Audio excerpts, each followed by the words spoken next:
I'm Eloise Gore, and I'm Associate Bureau Chief in the Media Bureau here in the FCC. I've only been at the FCC for a little over 13 years, but I've been in the government as a regulatory attorney since I got out of law school, which was in 1979.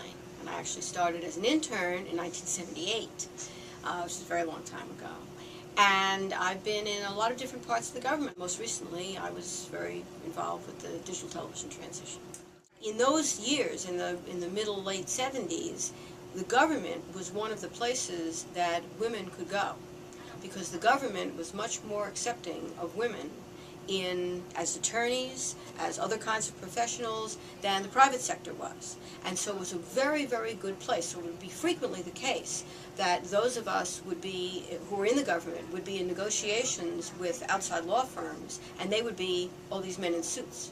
And we were the only ones that had women.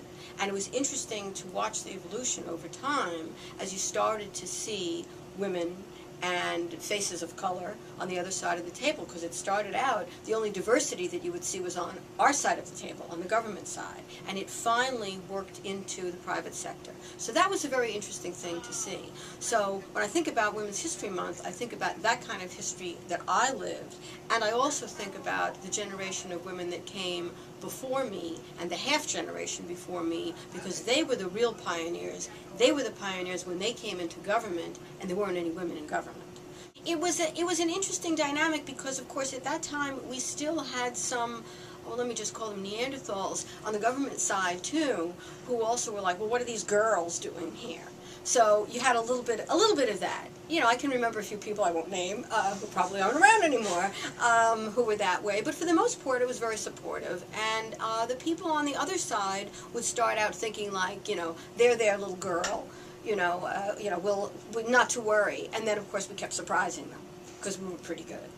So it was difficult, but it was challenging, and it was in a good way. Some women who, particularly from the earlier generations of women in government, who I think felt, understandably so, they had to be like men, and that was hard. I mean, maybe that was different from their personality, or maybe it was exactly their personality, but they felt like, well, I can't be the way I really want to be, because if I don't show that I'm tough, then people won't take me seriously, or people won't follow what I'm doing. And I think now there's a greater opportunity for women to just be themselves, and if they feel like being nurturing and softer and more patient, then they can be without being considered too soft or unable to lead.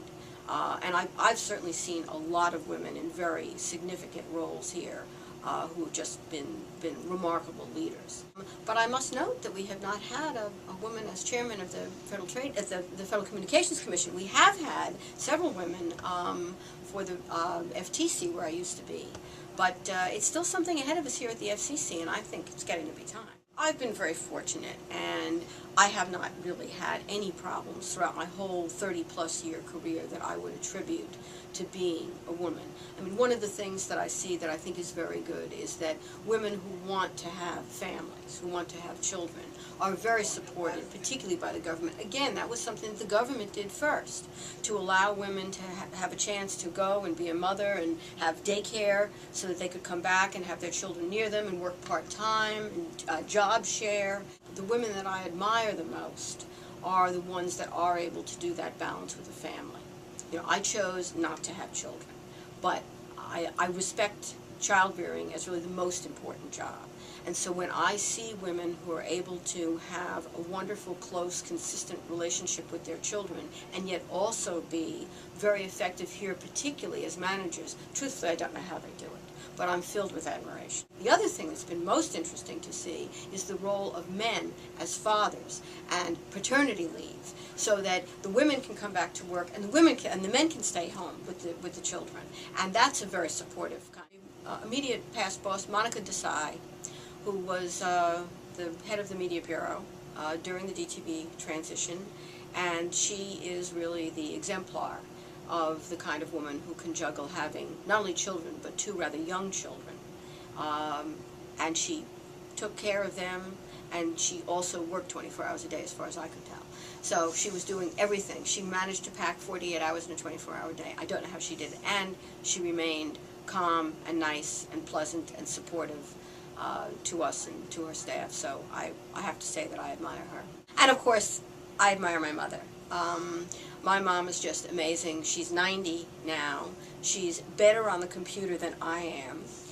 She's very active in volunteer work.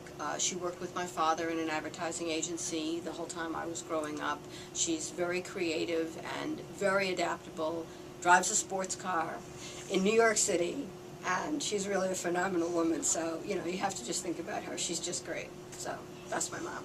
What I'm proud of is that I never felt like there was anything that I couldn't do because I was a girl, a lady, a woman. You know, I always felt like everything was possible, and I think that it's very good to be able to convey that, and I really do see that with the women, the young women and the older women around me. I think that the government has been good for women, and women have been good for the government.